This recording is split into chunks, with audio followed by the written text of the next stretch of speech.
No turning back now. That's what I kept telling myself on the bus ride from Atlanta to Fort Benning. 2 hours of weirdness rolling through the Georgia darkness. Everything had happened so fast.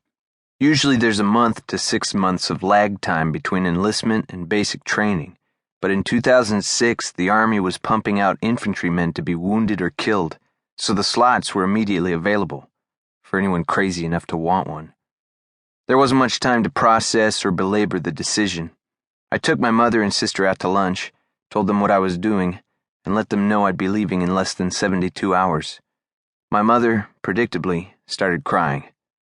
They both were completely shocked.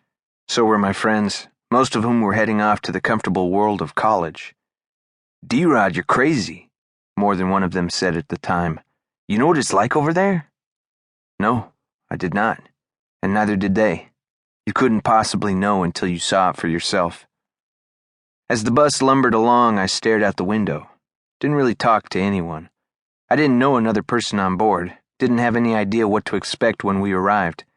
I did get the feeling right away that the Army was going to be one hell of a melting pot. Kids flew into Atlanta from all over the country and then bussed collectively to Benning. On my bus alone, there were guys from Hawaii, Montana, and Puerto Rico. I could tell some of them were nervous, like me, though they tried not to show it. A fair number of guys were exactly the opposite, all full of piss and vinegar, acting like they couldn't wait to put on a uniform and start fighting. A lot of these guys had been in ROTC programs in high school or college and were on their way to becoming officers. They already had been indoctrinated to some degree. They understood Army lingo and tradition, and so they acted like cheerleaders on the bus, chanting out marching cadences, trying to get everyone else to join in, like we were at a bar on St. Patrick's Day or something. "We are the soldiers of 11B." With each new verse, more of the guys on the bus joined in, but I just sat there, watching the moonlit countryside roll by, thinking, what the hell is an 11B?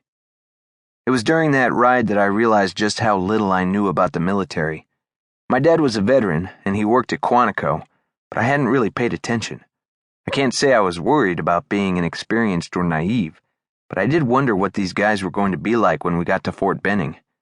I figured they'd be super high speed, trying to blow everyone away, that they'd know how to use their weapons and generally be better suited to not screwing up.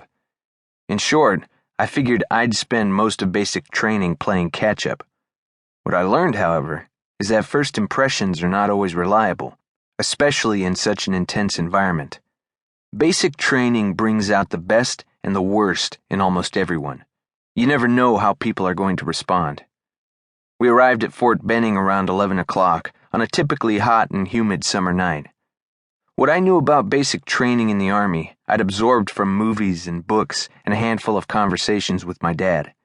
As I got off the bus, I thought about how he must have gone through virtually the same thing 30-something years earlier, at this very spot. He had been an infantryman. He went through airborne training at Benning. My father had made it, right? And if all those amped-up douchebags at the front of the bus were so excited, how bad could it be? Everything had happened so fast. There hadn't been time to process what I'd done by enlisting, or to consider the ramifications. 3 days earlier, I'd been sitting in a recruiter's office. Now I was getting off a bus at Fort Benning. The assault was immediate and profound and completely overwhelming. "I want all you motherfuckers over here," someone in a uniform bellowed, "and all you motherfuckers over there." I started to say something, to ask a question, and immediately one of the drill sergeants was in my face, spitting and snorting. He looked like he wanted to rip my head off. "Don't fucking talk, you understand, asshole? Not a fucking word." I understood.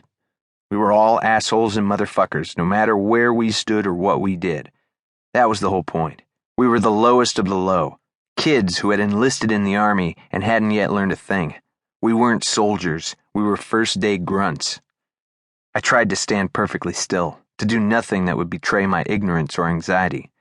The truth, though, was that I knew absolutely nothing about proper etiquette, how to speak to a superior, how to stand at parade rest, how to salute.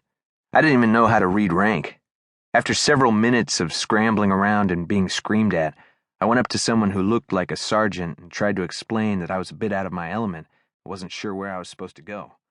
This